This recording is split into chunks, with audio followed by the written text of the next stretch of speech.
नमस्कार, चैनल खबर तक में आपका स्वागत है और मैं हूं शेषलता यादव। और अब नजर डालते हैं आज की प्रमुख खबरों पर। शिवाजी पार्क थाना क्षेत्र अंतर्गत तिजारा फाटक की रहने वाली एक नवविवाहिता की शादी के 4 महीने बाद मौत हो गई। नवविवाहिता के पिता ने ससुराल पक्ष पर दहेज में कार नहीं देने पर प्रताड़ित करने और उसकी हत्या करने का आरोप लगाया है। मृतका के पिता महेश चंद सैनी ने बताया कि 2 दिसंबर 2022 को उसने अपनी 2 बेटियों की शादी की थी, जिसमें 22 वर्षीय बेटी आशा की शादी तिजारा फाटक निवासी बाबूलाल सैनी के बेटे राहुल के साथ की थी, जो डीजे सेट चलाने का काम करता है। शादी के कुछ दिन बाद से ही बेटी को घर में ससुर, सास, ननद के ताने मिलने लगे। सबको लग रहा था कि पिता सरकारी नौकरी में है तो दहेज में कार देगा। महेश चंद का कहना है कि उसने शादी में 15 लाख रुपए खर्च किए थे तथा दहेज में बाइक दी थी। इसके अलावा सोने चांदी के जेवर और अन्य पूरा सामान दहेज में दिया था, लेकिन ससुराल वाले चाहते थे कि उन्हें दहेज में कार मिले। ऐसा नहीं हुआ तो बेटी को टॉर्चर किया जाने लगा। उसके साथ पति ने मारपीट की। एक बार ससुराल में जाकर समझाइश भी हुई। रात 9 बजे आशा ने अपने घर पर फोन कर कहा था कि बिचौलिया को बुला लेना, वह कल वापस आ जाएगी। उसे परेशान किया जा रहा है, लेकिन रात 1 बजे उनके पास फोन आया कि उसकी बेटी सान्या अस्पताल में भर्ती है। वहां पहुंचे तो बेटी मृत मिली। इस मामले में ससुराल पक्ष का कहना है कि आशा ने फंदा लगा लिया, जबकि पीहर पक्ष का कहना है कि उसे जहर देकर और गला घोंटकर मारा गया है। फिलहाल पुलिस को मामले की रिपोर्ट दी गई है। रात को 2 बजे फोन आया था तो कह रही पापा मेरे को मारा पीटी करी तो बिचौला को बुलाई हो।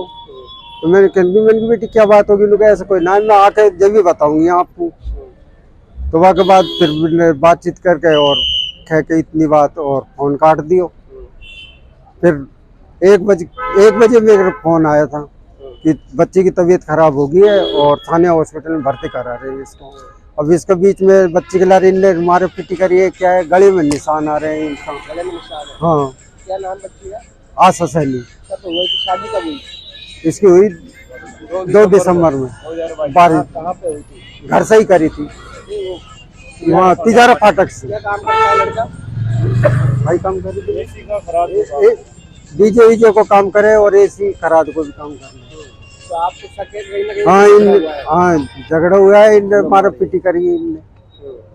कोई पहले कोई झगड़ा हुआ था? पहले तो ऐसा कोई झगड़ा ना बताया लाली। अचानक ही फोन आया? हाँ, अचानक ही फोन आया। एनडीपी थाना पुलिस ने नकबजनी के मामले में 2 आरोपियों को गिरफ्तार किया है। पुलिस पकड़े गए आरोपियों के कब्जे से पानी की मोटर बरामद की है। थाना प्रभारी राजेंद्र कुमार ने बताया कि 7 अगस्त को वैशाली नगर निवासी परिवादी जयकरण ने थाने पर रिपोर्ट दी थी कि उसके निर्माणाधीन मकान पर एक पानी की मोटर लगी हुई थी, जिसको अज्ञात चोर चोरी कर ले गए, जिस पर पुलिस ने चोरी का मामला दर्ज करते हुए मनाका निवासी वारिस को सूर्यनगर से गिरफ्तार किया है। आरोपी ने पुलिस पूछताछ में बताया कि उसने पानी की मोटर चोरी करने के बाद उसे हनुमान सर्किल स्थित एक कबाड़ी की दुकान पर बेच दिया, जिस पर पानी की मोटर को कबाड़ी की दुकान से जब्त किया गया और कबाड़ी आकिल और वारिस को गिरफ्तार किया गया।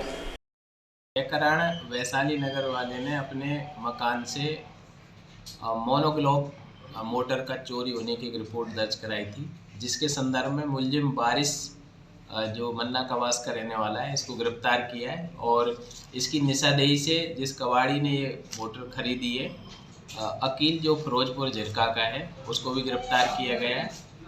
वारिस जो मन्ना कवास का है, ये सूने मकानों में अम्बेडकर नगर, वैशाली नगर में लगातार चोरी कर रहा है। इस पर पूर्व में भी गिरफ्तार किया जा चुका है और अन्य प्रकरणों में भी इससे तफ्तीश की जा रही है। सनातन गोरक्षा दल ने बीती रात गो तस्करी की घटनाओं को रोकने के लिए दिल्ली मुंबई एक्सप्रेस हाईवे पर कार्रवाई करते हुए गो तस्करी कर ले जाई जा रही स्कॉर्पियो से करीब 5 गाय बरामद की है।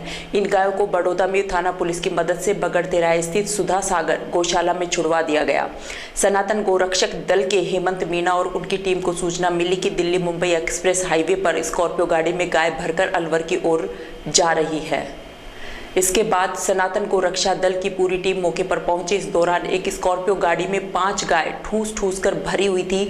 जैसे उन्होंने गाड़ी को रुकवाने का प्रयास किया तो गाड़ी में बैठे गो तस्करों ने टीम पर फायर कर दिया। इसके बाद टीम ने बड़ी मशक्कत के बाद स्कॉर्पियो को पकड़ा और उसमें भरी हुई 5 गायों को बरामद कर सुधा सागर गौशाला पहुंचाया। उन्होंने बताया कि मुविन लंगड़ा नाम के व्यक्ति द्वारा लगातार गो तस्करी की घटनाओं को अंजाम दिया जा रहा है। ये गो तस्कर अलवर शहर सहित जिले भर से गायों को गाड़ी में भरकर हरियाणा की ओर ले ले जाते हैं।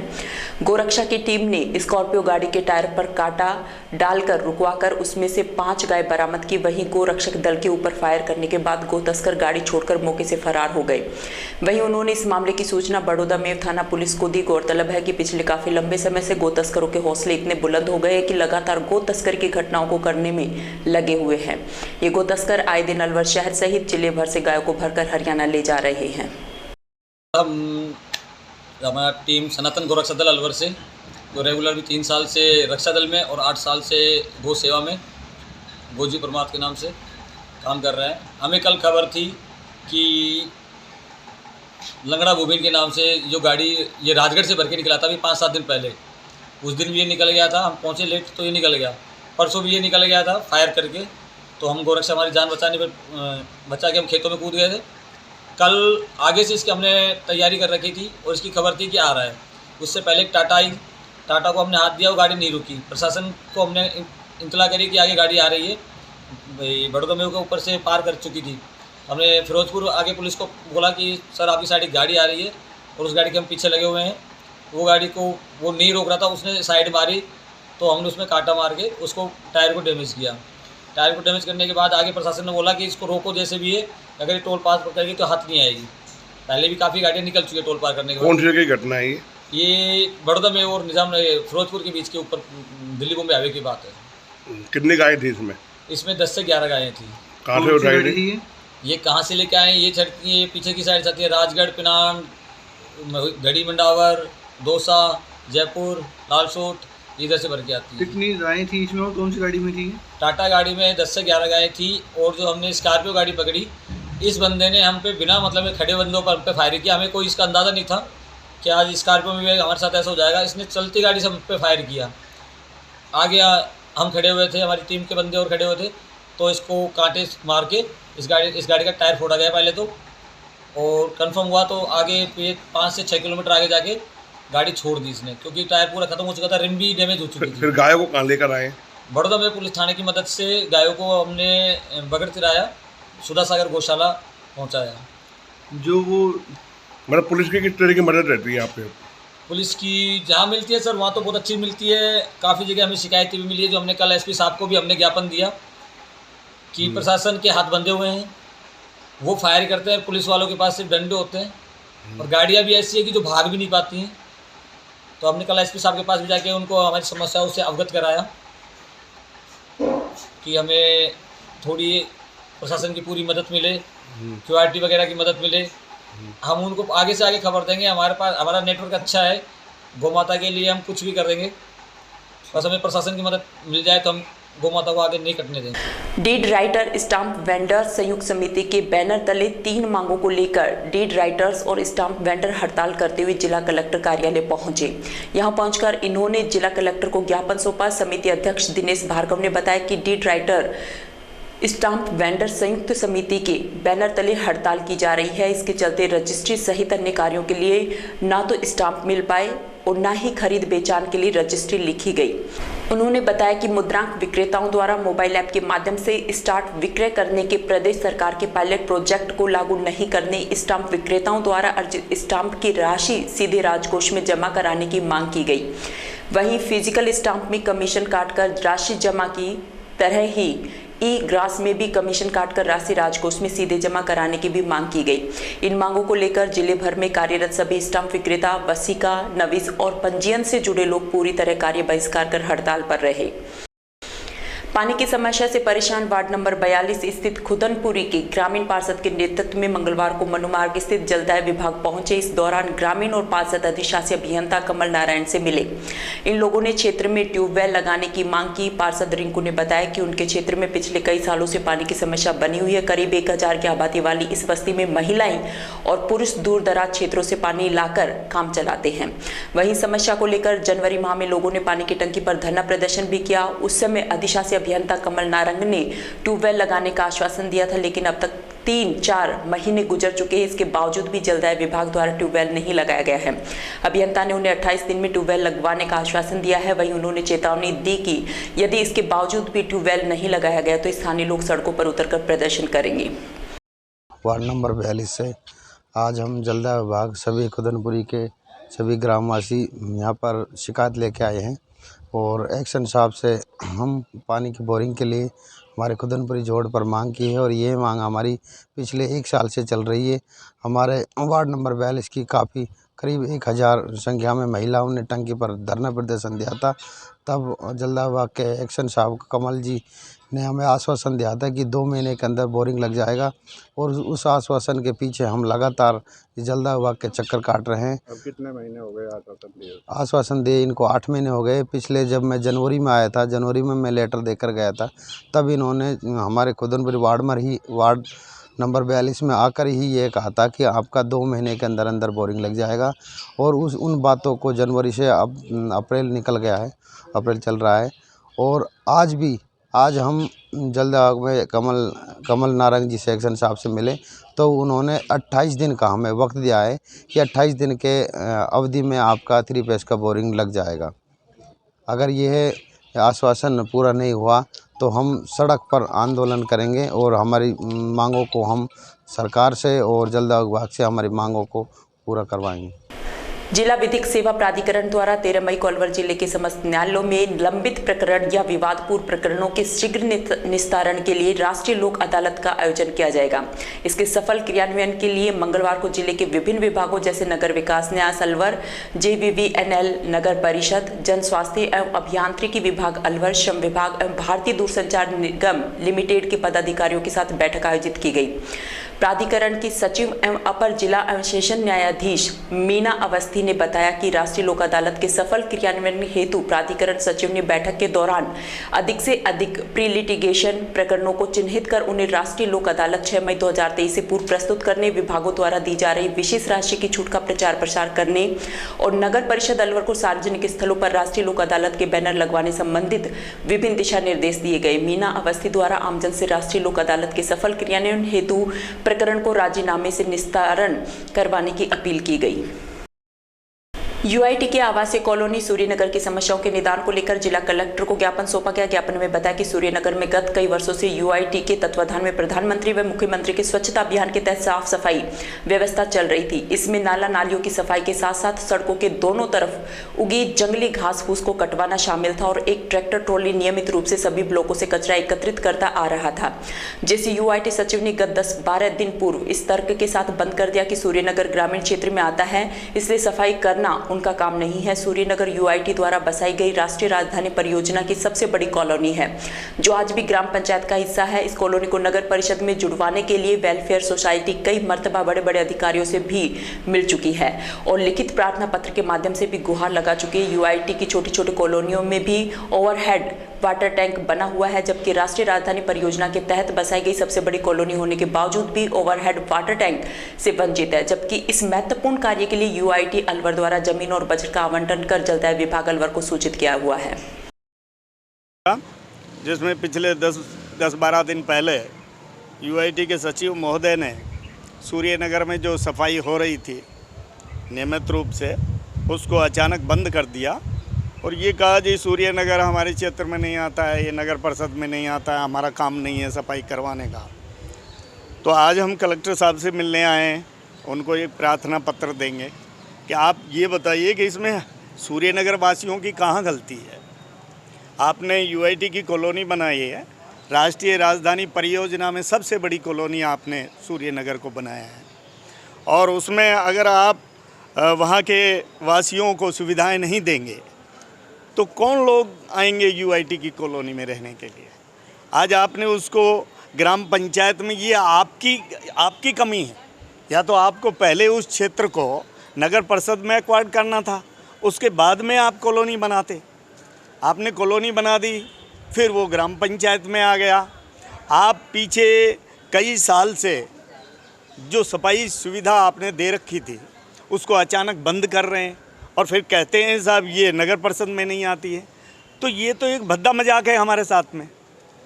हमारे प्रधानमंत्री जी की ये एक बहुत बड़ी योजना थी कि भाई स्वच्छता अभियान, और मुझे लगता है इस अभियान के तहत गांव में भी साफ़ सफाई का काम होता है। हम तो UIT की कॉलोनी में रहते हैं भाई। अब आपने ये सफाई बंद करके सूर्यनगर में कूड़ा के ढेर लगवा दिए हैं। गंदगी चारों तरफ नज़र आती है, न नालियाँ साफ़ होती हैं, न वहाँ से कचरा उठता है। तो कोई भी व्यक्ति बाहर से आता है सूर्यनगर में तो वो कह ही नहीं पाता कि ये कोई यूआईटी की कॉलोनी है। और फिर आप बताइए, एक तर्क जो सचिव महोदय का है कि वहाँ की जो सोसाइटी है, वेलफेयर सोसाइटी है, ये लोग चंदा करके और फिर सफाई करवाएं, कोई बात स्वाभाविक आपको अच्छी लगती है? हम लोग तो हैं हमारी समस्याओं को आपके सामने तक पहुंचाने के लिए, कौन लोग देगा? फिर हर ब्लॉक में हर कैटेगरी के लोग रहते हैं। अगर आप किसी को समानता से ये बात लागू भी करना चाहें तो भी असंभव है। फुटबॉल एसोसिएशन की ओर से इंदिरा गांधी स्टेडियम में आयोजित की जा रही 77वीं राज्य स्तरीय सीनियर फुटबॉल प्रतियोगिता में मंगलवार को क्वार्टर फाइनल और सेमीफाइनल मुकाबले खेले गए। फुटबॉल एसोसिएशन अध्यक्ष उपेंद्र सिंह नेगी ने बताया कि 77वीं राज्य स्तरीय प्रतियोगिता में क्वार्टर फाइनल और सेमीफाइनल मुकाबले खेले जा रहे हैं। क्वार्टर फाइनल में जयपुर की टीम ने अजमेर की और अलवर की टीम ने हनुमानगढ़ को तथा सीकर की टीम ने सवाई माधोपुर को और बारां की टीम ने राजस्थान पुलिस की टीम को हराकर सेमीफाइनल में प्रवेश किया। उन्होंने बताया कि फाइनल मैच बुधवार को इंदिरा गांधी स्टेडियम में आयोजित किया जाएगा। 77वीं senior state men's football championship चल रही है। आज क्वार्टर फाइनल मैच खेले जा रहे हैं। अभी जो प्रेजेंट मैच चल रहा है वो अलवर और हनुमानगढ़ का चल रहा है। ये क्वार्टर फाइनल मैच है। और सुबह इससे पहले एक मैच जयपुर और अजमेर का हुआ था क्वार्टर फाइनल, जिसमें जयपुर 1 गोल से विजयी हुई। और 2 क्वार्टर फाइनल आरआर कॉलेज में खेले जा रहे हैं। उसके बाद शाम को सेमीफाइनल होंगे और कल 19 तारीख को फाइनल है। मुंडावर कस्बे के बाजार से आए दिन हो रही बाइक चोरी की वारदातों से पीड़ितों ने मंगलवार को विधायक मंजी चौधरी के साथ पुलिस थाने पहुंचकर आक्रोश जताया। पुलिस थाना में विधायक के समक्ष पीड़ितों का कहना था कि पिछले 4 दिन पहले बाइक चोरी करते एक आरोपी को पुलिस के हवाले कर दिया गया था। बावजूद इसके आज तक उनकी बाइकों का कहीं अता पता नहीं है, जबकि रंगे हाथ बाइक चोरी करते चोर ने करीब 2 दर्जन बाइक चोरी करने का कबूलनामा भी कबूला था। इस मामले में पुलिस आए दिन कभी किसी को तो किसी को लाकर छोड़ रही है, जिसके बाद विधायक ने पुलिस को सख्त लहजे में मामले का शीघ्र खुलासा कर पीड़ितों को उनकी बाइक दिलाने को कहा। एएसआई रविंद्र यादव ने विधायक को भरोसा देते हुए कहा कि पुलिस कड़ी से कड़ी जोड़कर बाइक बरामदगी के बाद आरोपियों का शीघ्र खुलासा करेगी।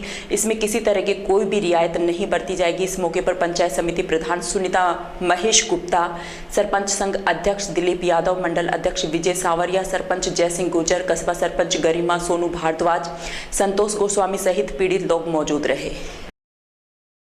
पिछले कुछ दिनों से मुंडावर क्षेत्र में हो रही घटनाओं के बारे में जानकारी मिली थी और समय समय पर थानाधिकारी से, एसपी साहब से भी बात इस विषय में चर्चा होती रही है। तो आज मुंडावर पंचायत समिति की मीटिंग थी, वहाँ पर पहुँचा था तो कुछ लोगों ने चोरी घटनाओं के बारे में जिक्र किया। तो उसको लेकर ये थाने में पहुँचे थे। यहाँ पे रविंदर जी हमें मिले, उन्होंने सबको संतुष्ट किया और आने वाले 5-7 दिन के अंदर अपनी तरफ से पूरी कोशिश करके जो भी अपराध घटित हुए हैं, मोटरसाइकिल चोरी हुई है, जो शहजादपुर मोड़ पे जो ताला टूटे हैं, दुकानों के ताले टूटे हैं, उनके जो सामान चोरी हुआ है उसकी जल्दी बरामदगी की बात इन्होंने कही। खैरतल कस्बे में रेलवे फाटक के पास से तूड़े से भरे ओवरलोड ट्रैक्टर सुबह के समय निकलते हैं। यहाँ बिजली के तार नीचे होने के कारण कभी भी कोई हादसा हो सकता है, लेकिन प्रशासन द्वारा ओवरलोड ट्रैक्टरों पर कोई ध्यान नहीं दिया जा रहा है। वहीं जब तूड़े से भरे ट्रैक्टर भीड़भाड़ वाले रास्तों से गुजरते हैं तो यहाँ पर जाम की स्थिति बन जाती है।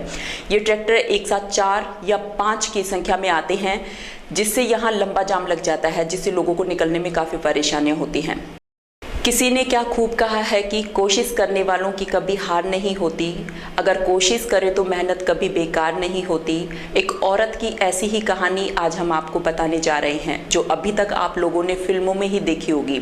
इस औरत का नाम संतोष जांगिड़ है। इनका जन्म 1969 को हरियाणा के हांसी में हुआ था, जिसकी मात्र 15 वर्ष की आयु में ही शादी जयपुर के शांति नगर हसनपुरा रेलवे स्टेशन के पास हो गई थी, क्योंकि पहले लड़कियों की शादी कम उम्र में ही कर दी जाती थी। इस छोटी सी उम्र में संतोष ने ससुराल में सभी का दिल जीत लिया था। इनको सिलाई करने का बहुत शौक था, जिन्हें अपने छोटे देवर और ननद के कपड़े सिलकर बहुत अच्छा लगता था। 16 साल की उम्र में संतोष ने एक बेटी को जन्म दिया, जिसके बाद उसके जीवन में व्यस्तता और बढ़ गई। ऐसे में 23 साल की उम्र तक उन्होंने 2 बेटियों और 2 बेटों को जन्म दिया, लेकिन उन्हें क्या पता था कि उनके खुशहाल जीवन में दुख ने दस्तक दे दी थी, क्योंकि 4 बच्चे होने के बाद घर के हालात थोड़े बेकार हो गए, जिसके कारण उनके पति घर छोड़कर कमाने के लिए विदेश विदेश चले गए। अब संतोष के ऊपर इन चारों बच्चों की जिम्मेदारी आ गई थी। ऐसे में अपने बच्चों की अच्छी परवरिश करने के लिए उन्होंने सिलाई का काम आगे बढ़ाया और लोगों के कपड़े सिलने लगी। करीब 2 साल बाद उनके पति विदेश से अपने घर लौट आए क्योंकि वहां उनका खासा काम नहीं चला। धीरे धीरे दिन बीतते गए। जैसे जैसे करके संतोष अपने बच्चों और परिवार को पालन पोषण कर रही थी। इसी दौरान अचानक उन पर दुखों का पहाड़ टूट पड़ा। शाम के समय उन्हें सूचना मिली कि उनके पति की सड़क दुर्घटना में मौत हो गई है। इसे सुनकर उन्हें गहरा सदमा लगा। उस समय संतोष की उम्र महज 28 साल थी। इतनी छोटी सी उम्र में संतोष विधवा हो गई, लेकिन संतोष ने हिम्मत नहीं हारी और दृढ़ संकल्प के साथ अपने बच्चों की पढ़ाई और पोषण पर ध्यान दिया। उस समय उनकी बड़ी बेटी मात्र 12 साल की थी और छोटा बेटा 6 साल का। 2 साल बीत जाने के बाद ससुराल जनों की भी हकीकत सामने आ गई। वे उन्हें ताना मारने लगे। बच्चों के स्कूल की फीस जमा नहीं होने पर उन्हें स्कूल से भगा दिया जाता। ऐसे में संतोष ने सास ससुर के खिलाफ आवाज उठाई तो उन्हें परिवार से अलग कर दिया गया। अब संतोष की मुश्किल और बढ़ गई थी, लेकिन उन्होंने हिम्मत नहीं हारी और उन्होंने सिलाई का काम जारी रखा। दिन रात मेहनत करके उन्होंने अपने बच्चों की पढ़ाई जारी रखी और ऐसे में बच्चों ने भी अपनी माँ का साथ दिया। धीरे धीरे समय बीतता गया और अपनी बड़ी बेटी के साथ उन्होंने 10वीं कक्षा पास कर पोस्ट ऑफिस में आरडी की एजेंट बनी। इतना ही नहीं, इसके बाद उन्होंने अपनी छोटी बेटी के साथ 12वीं की परीक्षा देकर पास की। इसके बाद उनके परिवार के हालात धीरे धीरे ठीक होने लगे थे कि ससुराल जनों ने दोनों बेटियों की 12वीं के बाद पढ़ाई रोकने का दबाव बनाया।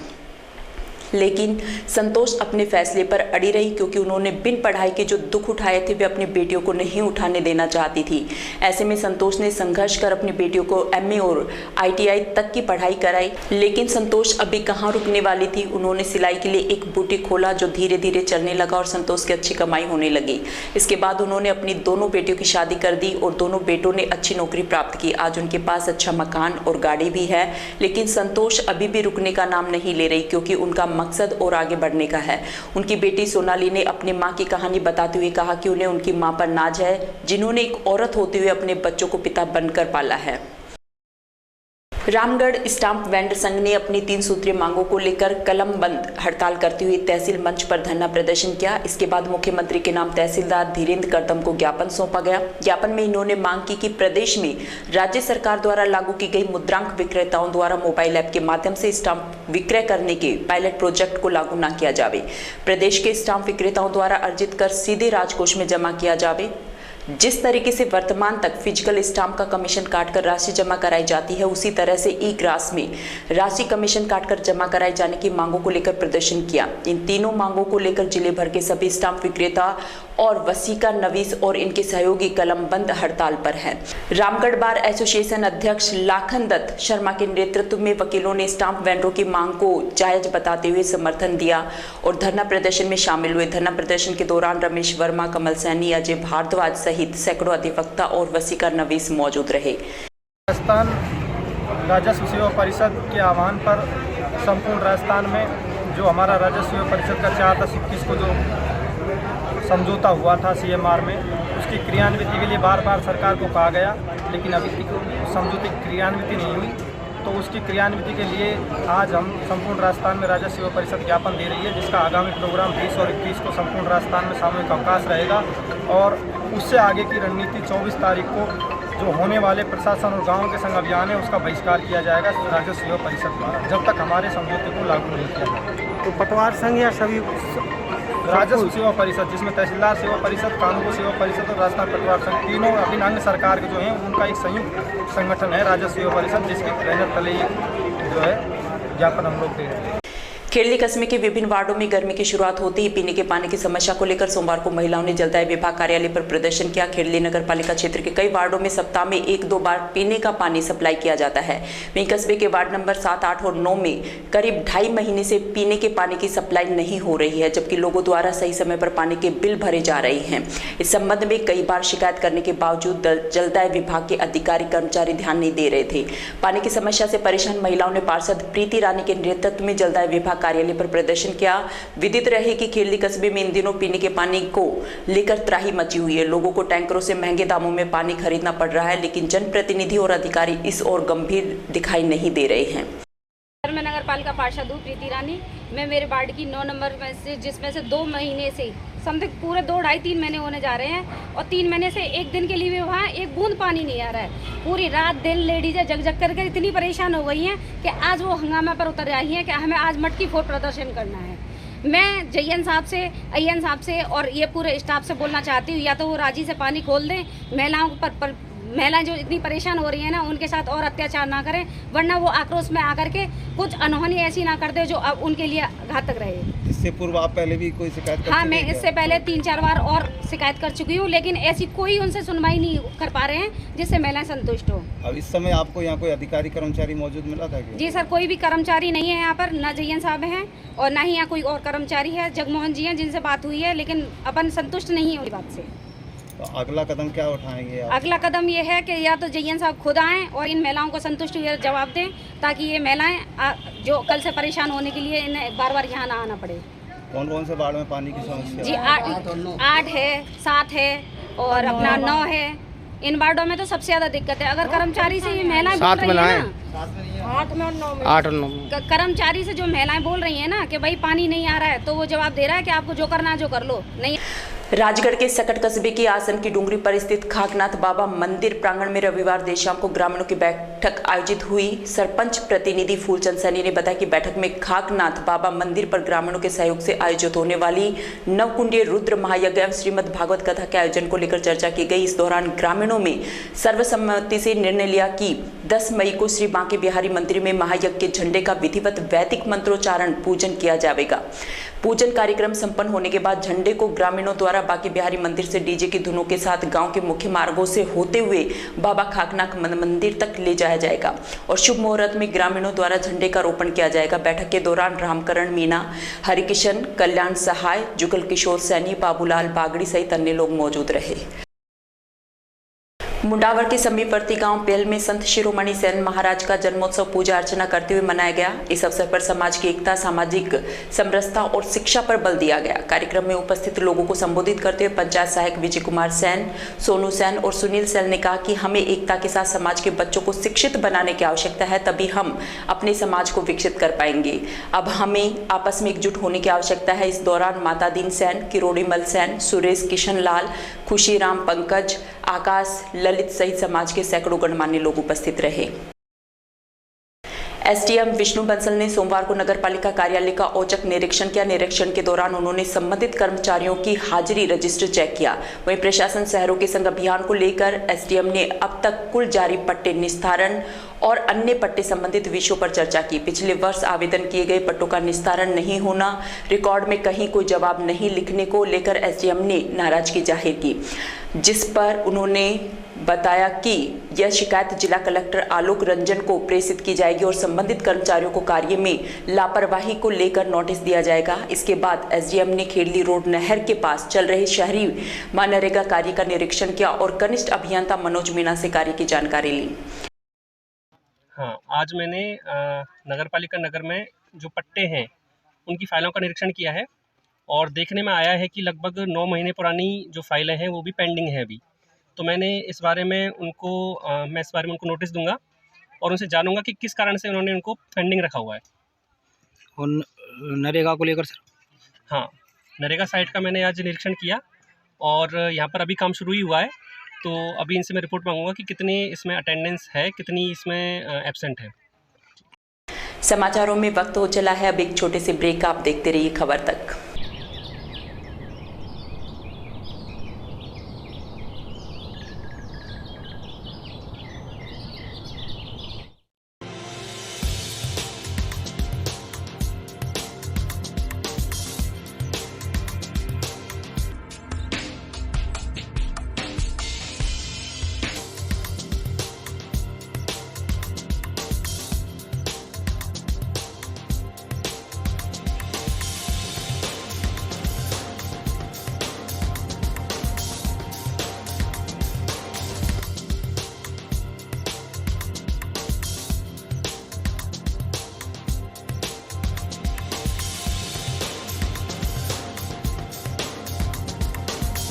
ब्रेक के बाद आपका फिर से स्वागत और अब चलते हैं खबरों की ओर।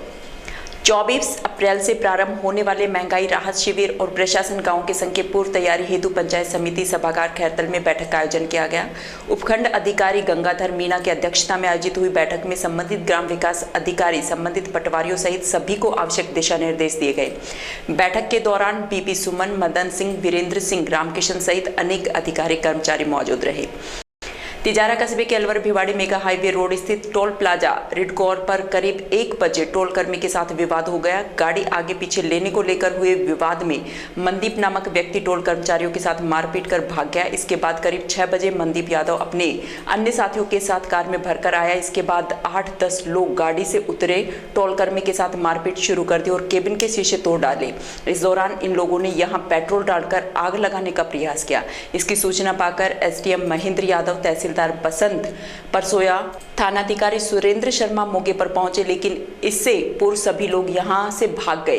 रिडकोर मैनेजर कृपाल सिंह ने बताया कि दोपहर के समय माजरा महानिया निवासी मनदीप यादव के साथ गाड़ी लेकर छोटा मोटा विवाद हो गया था, जो शांत हो गया था। इसके पश्चात करीब साढ़े 6 बजे वह अपने साथियों के साथ 2 कार भरकर 10-12 लोगों को लाया और कर्मचारियों के साथ मारपीट कर डाली।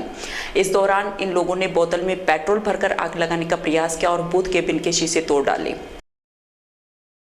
करीब 1 बजे के करीब की घटना है। एक कार आई जिसमें ये मनदीप जी थे, यहीं के लोकल गांव के। उनकी गाड़ी में वो आए तो वो गाड़ी आगे चली गई थोड़ा सा, तो लड़के ने बूथ से बोला, सर थोड़ा पीछे करो, गाड़ी नंबर डाल के ना हमें एग्जाम करना है। इनका जो कि लोग वो फ्री हैं, टोल का कोई इशू नहीं था इसमें, तो इस पे उनको गुस्सा आ गया और उतर के बदतमीजी करी और लड़के के साथ गाली गलौज किया।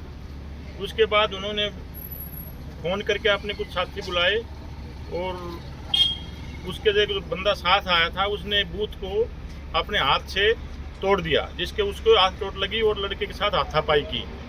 उसके बाद ये घटना वहीं पे ही ख़त्म हो गया था, जो बातचीत थी ख़त्म हो गई थी। उसके बाद शाम के करीब 6:30 बजे के करीब 2 गाड़ियाँ आई, जिसमें कुछ बंदे 10-15 के करीब लड़के थे। उन्होंने आके बूथ के सभी शीशे तोड़ दिए और बूथ के अंदर पेट्रोल दे रखा बोतल में, उसमें आग लगा के उन्होंने फांका जैसे आगजनी किया। इससे सरकारी संपत्ति को नुकसान किया, बूथ पे में आग लगाने की कोशिश किया। ये सारी घटना सीसीटीवी कैमरे में कैद है।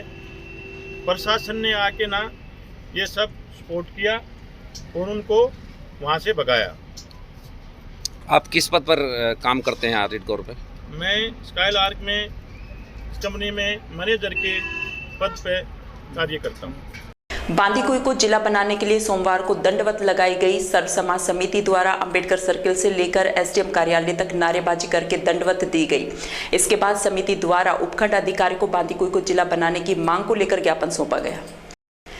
कठुमर कस्बे में नारायणी माता की धार्मिक झांकियों के साथ संत शिरोमणि सेन महाराज की जयंती पर शोभा यात्रा निकाली गई। इस मौके पर आसपास के दर्जनों गांवों के सेन समाज के लोग शामिल हुए। बंद वाले हनुमान मंदिर से पूजा पाठ और आरती के साथ संत सेन जी महाराज की शोभा यात्रा आरंभ हुई। इस मौके पर सुभाष सेन, विमल सेन, पुरुषोत्तम सेन, हीरो सेन, ओम प्रकाश सेन, दिनेश सेन सहित समाज के पंच पटेल शामिल हुए। धौलपुर जिले में 2 कोरोना पॉजिटिव मिलने से चिकित्सा विभाग हरकत में आ गया है। दोनों कोविड संक्रमितों को घर पर आइसोलेट कर उपचार देना शुरू कर दिया है। कोविड वार्ड की स्थापना कर सैंपलिंग का दायरा बढ़ा दिया है। प्रमुख चिकित्सा अधिकारी डॉक्टर समरवीर सिंह सिकरवाल ने बताया कि 2 व्यक्तियों में कोरोना संक्रमण के लक्षण पाए गए हैं। RT-PCR रिपोर्ट पॉजिटिव मिलने पर दोनों मरीजों को घर पर आइसोलेशन किया है। चिकित्सा विभाग कोरोना संक्रमण को लेकर मुस्तैद हो गया है। वर्ष 2023 में पहले 2 केस मिले हैं। जिला अस्पताल में कोरोना वार्ड की स्थापना की गई है। आधुनिक सुविधाओं से युक्त वेंटिलेटर लगाए गए हैं। ऑक्सीजन की पर्याप्त व्यवस्था की गई है।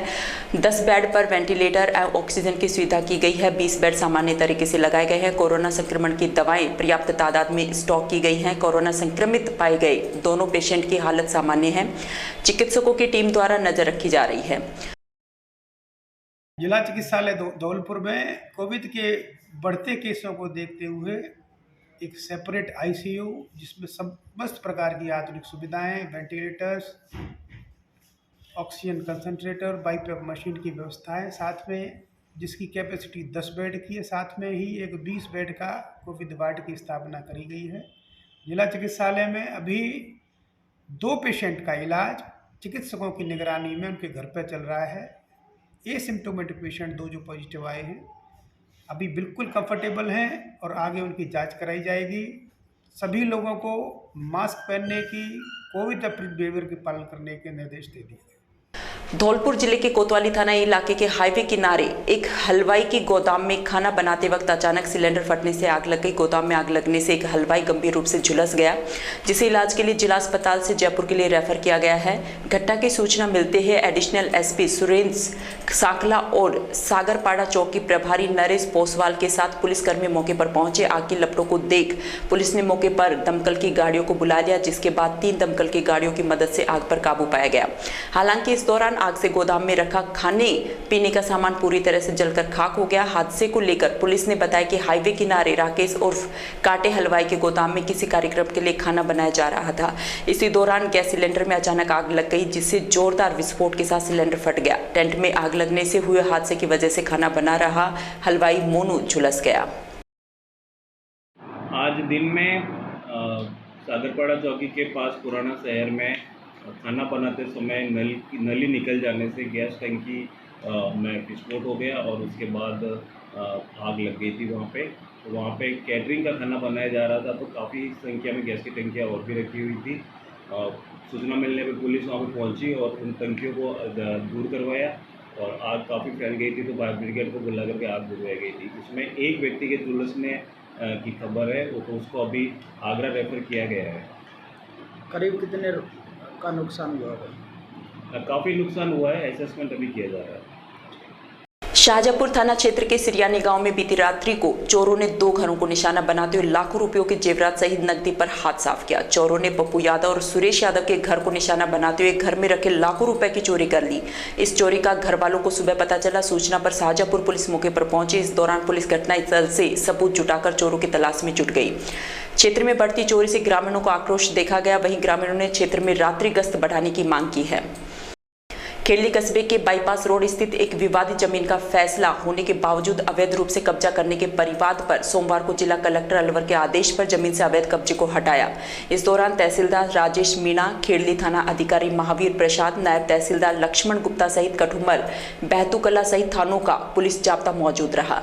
जिला कलेक्टर की आदेशों की पालना में जेसीबी मशीन से लोगों द्वारा किए गए अवैध कब्जे को हटाया गया। मौके पर शांति व्यवस्था बनाने के लिए पुलिस जाब्ता मौजूद रहा। वहीं प्रशासन ने जमीन को मुक्त कराकर परिवादी रामनिवास मीणा को उसकी जमीन पर कब्जा दिलाया। रामनिवास के नाम उसने अपनी जमीन पर जो अवैध कब्जे कर रखे थे, उसके संबंध में जिला कलेक्टर महोदय को परवान पेश किया था। उसके श्रीमान अधिकारी द्वारा हमने पालना में परवादी रामनिवास के कानूनी कार्रवाई की जाती है। इस समय हालात कैसे सामान्य जो भी कर रहा है पुलिस और राजस्थान राजस्व सेवा परिषद के आह्वान पर पूरे प्रदेश में राजस्व विभाग के अधिकारियों और कार्मिकों ने अपनी मांगों को लेकर मुख्यमंत्री के नाम उपखंड स्तर पर ज्ञापन सौंपा। इसी कड़ी में रामगढ़ में भी राजस्व विभाग के अधिकारियों और कार्मिकों द्वारा मांगों को लेकर मुख्यमंत्री के नाम तहसीलदार धीरेन्द्र करदम को ज्ञापन सौंपा गया। ज्ञापन के माध्यम से मांग रखी गई कि राजस्थान राजस्व सेवा परिषद व राज्य सरकार के मध्य 4 अक्टूबर 2021 को CMR में माननीय की उपस्थिति में समझौता हुआ था, लेकिन समझौते का पूर्ण क्रियान्वयन अभी तक नहीं हुआ है। इसलिए 1.5 वर्षों से राजस्व विभाग के अधिकारियों और कार्मिकों द्वारा बार बार ज्ञापन दिया जा रहा है, लेकिन राजस्थान सरकार की हठधर्मिता के फलस्वरूप राजस्थान राजस्व सेवा परिषद के 8000 सदस्यों द्वारा राजस्व मंडल अजमेर का घेराव किया गया। राजस्व विभाग के अधिकारियों और कर्मचारियों ने चेतावनी दी, यदि उनकी जायज मांग सरकार ने नहीं मानी तो आने वाले 24 अप्रैल को प्रशासन गांव के संग अभियान का पूर्ण बहिष्कार कर विरोध जताया जाएगा। ये ज्ञापन पटवारी राजवीर गुर्जर के नेतृत्व में सौंपा गया। इस मौके पर मंतूराम जाटव, रोबिन जाटव, लोकेश जाटव, इकबाल खान, रवि शर्मा, सत्तार खान सहित अन्य कर्मचारी मौजूद रहे। राजस्थान सरकार ने जो ये ऐप चलाया है, ऐप के लिए अधिकतर जो लैपटॉप, मोबाइल चलाना, व्हाट्सएप वगैरह कोई स्टाम्प वेंडर जानता है, बाकी के सब असमर्थ हैं और ये ऐप लास्ट तक सक्सेस नहीं हो सकता। इसलिए हम राजस्थान सरकार का इस ऐप का विरोध करते हैं। सभी स्टाम्प वेंडर वैसे एसोसिएशन बार का सबन का ही सहयोग है हमारे लिए। हम राजस्थान सरकार को आज एसडीएम द्वारा ज्ञापन दे रहे हैं। हमें ये ऐप सक्सेस नहीं होगा, हम सभी युवा बेरोजगार हो जाएंगे। हमारे इस ऐप से हमें असुविधा है, न तो लाइट की सुविधा, न बैठने की, न टीनों की, न पंखों की। ये व्यवस्था करने में काफ़ी कठिनाई आती दिख रही है और हम इसमें कामयाब होते नज़र नहीं आ रहे हैं। इसलिए हम इस ऐप का विरोध करते हैं राजस्थान सरकार का और ये हमारी मांगों को पूरा। थानागाजी तहसील परिसर में सोमवार को तहसील में कार्यरत स्टाम्प विक्रेताओं ने हड़ताल कर नारेबाजी की। इस दौरान इन द्वारा अपनी 3 सूत्रीय मांगों को पूरा करवाने की मांग की गई। इस मौके पर तहसीलदार कैलाश मेहरा को मुख्यमंत्री के नाम ज्ञापन देकर कार्रवाई करने की मांग की गई। इस दौरान कैलाश दर्जी, कैलाश सैनी, हरलाल, राकेश, राजेंद्र शर्मा सहित अनेक लोग मौजूद रहे। स्टाम्प वेंडर व डेटा एडिटर की प्रदेशव्यापी हड़ताल।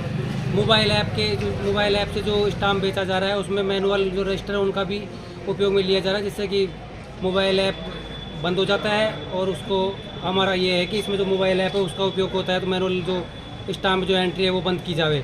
और एक जो राजकोष में जो पैसा जमा होता है वो हमारी एक राशि से हमारे कमीशन काट के जमा हो सीधा।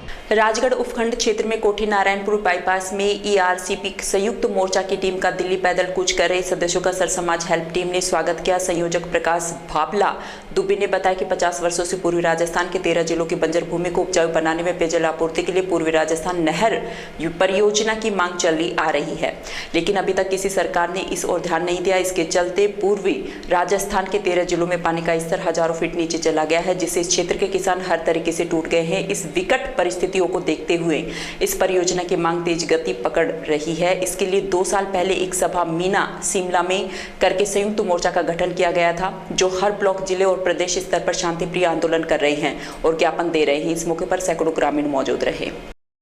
ईआरसीपी को लेकर के टोडा भीम की पावन धरती से आज तीसरा दिन, जिसमें करौली जिले से चल करके दौसा को क्रॉस करती हुई आज अलवर पहुंची है और 3 दिन में 3 जिले क्रॉस किए हैं। उम्मीद है कि जैसा हमारे टाइम शेड्यूल के अनुसार ईआरसीपी चंबल नहर के मुद्दे को लेकर के पहले अशोक गहलोत जी के पास हमने हमारा पक्ष रखा।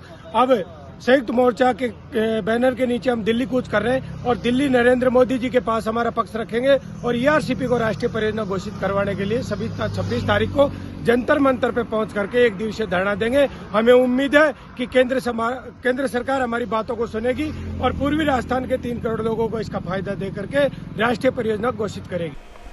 बड़ौदा में कस्बे की मेन मार्केट चौपड़ पर श्री बांके बिहारी मंदिर कमेटी के सौजन्य से ठंडे मीठे पानी की प्याऊ का आयोजन किया गया। भारत सोनी ने बताया कि गत वर्ष आज के दिन भाई विशाल सोनी और दीपक शर्मा की एक सड़क दुर्घटना में मृत्यु हो गई थी। उनकी प्रथम पुण्यतिथि के अवसर पर मेन मार्केट चौपड़ पर भावपूर्ण श्रद्धांजलि दी गई और ठंडे मीठे पानी की प्याऊ का आयोजन किया गया। इस दौरान भारत सोनी, बलराम राजपूत, तनुज सोनी, नितिन मिश्रा, चंद्रदत्त सोनी, युवराज सोनी सहित अनेक लोग मौजूद रहे। आज के दिन मेन मार्केट बड़ौदा में के पास प्याऊ का आयोजन किया गया, जो कि गत वर्ष भाई विशाल सोनी और दीपक शर्मा की एक सड़क दुर्घटना में दुर्भाग्यपूर्ण मृत्यु हो गई थी। तो उनकी आज के दिन प्रथम पुण्यतिथि है, तो इस अवसर पर मेन मार्केट बड़ौदा में प्याऊ का आयोजन किया गया। गोविंदगढ़ कस्बे में मुख्यमंत्री के नाम ज्ञापन उपखंड अधिकारी सुशीला मीणा को सौंपा गया। ज्ञापन में बताया गया कि राजस्थान राजस्व सेवा परिषद और राज्य सरकार के मध्य मुख्यमंत्री की उपस्थिति में 4 अक्टूबर 2021 को हुए समझौते का पूर्ण क्रियान्वयन आज तक नहीं होने के कारण प्रदेश के समस्त राजस्व अधिकारी हतोत्साहित हैं। पटवार संघ के जिलाध्यक्ष मनोज मीणा ने बताया कि सरकार के साथ जो समझौते हुए थे उनकी क्रियान्वयन आज तक नहीं हुई है। अगर सरकार का रुख इसी प्रकार रहा तो मजबूरन उन्हें आगामी शिविरों का बहिष्कार करने के लिए मजबूर होना पड़ेगा, क्योंकि विगत 1.5 वर्ष से लगातार ज्ञापन और बैठकों के जरिए समझौते की पूर्ण क्रियान्वयन हेतु विभिन्न स्तर पर निवेदन किए गए हैं। ज्ञापन सौंपने के दौरान जिलाध्यक्ष मनोज मीणा, मनीष मीणा, राजेंद्र कुमार, गजेंद्र खंडेलवाल सहित अन्य कार्मिक मौजूद रहे।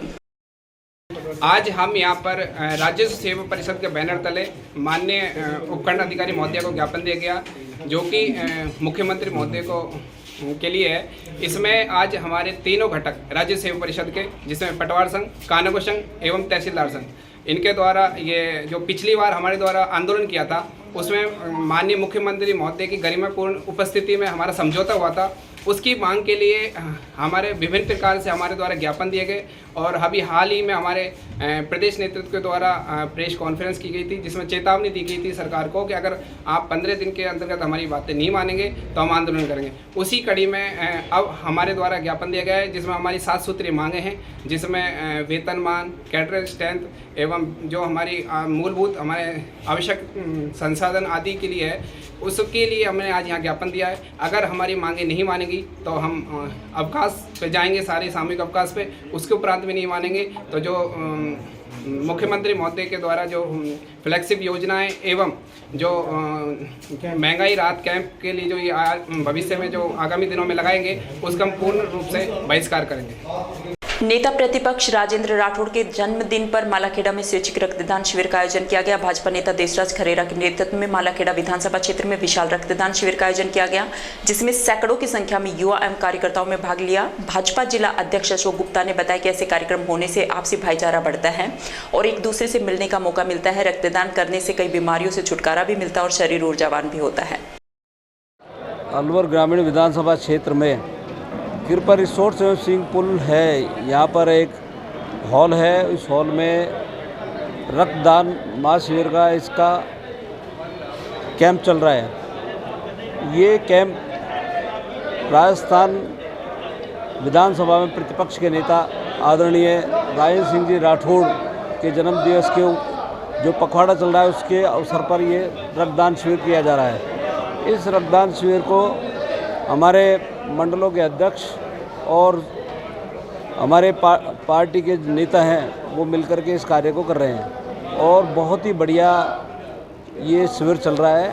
और शिविर में 201 ब्लड यूनिट होने का उम्मीद है और वही काम हो रहा है। और रक्तदान महादान होता है। रक्त की एक यूनिट भी किसी की जान बचा सकती है।